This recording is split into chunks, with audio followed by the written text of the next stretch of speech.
क्या जेल से बाहर आएंगे मनीष सिसोदिया? मनीष सिसोदिया ने दिल्ली हाईकोर्ट में डाली बेल याचिका।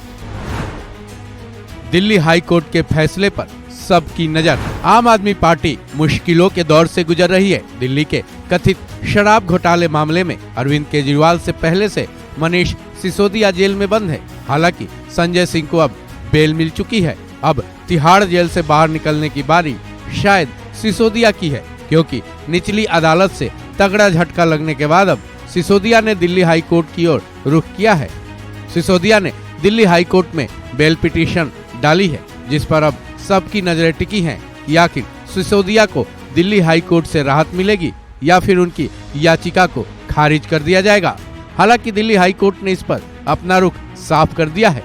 दिल्ली हाईकोर्ट ने साफ तौर पर कहा है, सिसोदिया अपने सारे कागजात सही कर शुक्रवार को कोर्ट पहुंचे। अगर सभी कागजात सही पाए गए तो हमारे पास शुक्रवार को 12:30 बजे तक आ जाएंगे।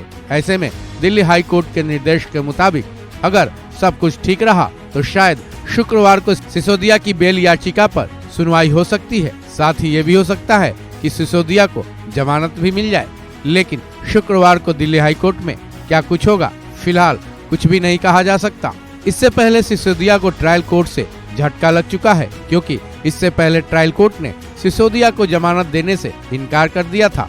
ट्रायल कोर्ट ने सीबीआई और ईडी की तरफ से किए गए केस में बेल नहीं दिया था। वहीं दिल्ली के राज एवेन्यू कोर्ट ने भी 30 अप्रैल को कथित शराब घोटाले मामले में सुनवाई हुई थी, जहां से सिसोदिया की जमानत याचिका खारिज कर दी गई थी। उनकी यह दूसरी याचिका खारिज की गई थी। उससे पहले सिसोदिया की बेल पिटीशन पर फैसला सुरक्षित रख लिया गया था, लेकिन सुनवाई के दौरान सीबीआई ने दलील दी थी कि सिसोदिया इस मामले के किंगपिन हैं।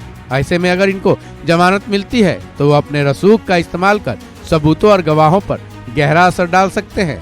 अब एक नजर डाल लेते हैं दिल्ली के कथित शराब घोटाले मामले पर। 17 नवंबर 2021 को दिल्ली की केजरीवाल सरकार ने नई शराब नीति लागू की थी, जिसके तहत दिल्ली को कुल 32 जोन में बांट दिया गया। साथ ही ये निर्देश दिया गया था कि हर जोन में 27 दुकानें खोली जा सकती हैं। ऐसे में दिल्ली में कुल 849 शराब की दुकानें खुलनी थी, लेकिन इसमें एक और बदलाव किया गया था। वो ये था कि शराब की दुकानों को निजी सेक्टर के हाथों में देने का फैसला किया गया था, जिसमें सरकार का कोई रोल नहीं रहने वाला था। यानी कि शराब के कारोबार से सरकार की भागीदारी खत्म करने की नीति थी। इसी नीति पर दिल्ली सरकार का जमकर विरोध हुआ। इसके बाद सरकार ने इस नीति को वापस ले लिया। इतना ही नहीं, दिल्ली के इस कथित शराब घोटाले मामले में दिल्ली के एलजीबी के सक्सेना ने सीबीआई की जांच की मांग की थी। जांच शुरू भी हुई और इसमें ईडी की भी एंट्री हो गई और एक एक कर पहले मनीष सिसोदिया, फिर संजय सिंह और बाद में अरविंद केजरीवाल को जेल हुई। इस खबर में बस इतना ही। बाकी अपडेट्स के लिए जुड़े रहे वन इंडिया हिंदी के साथ।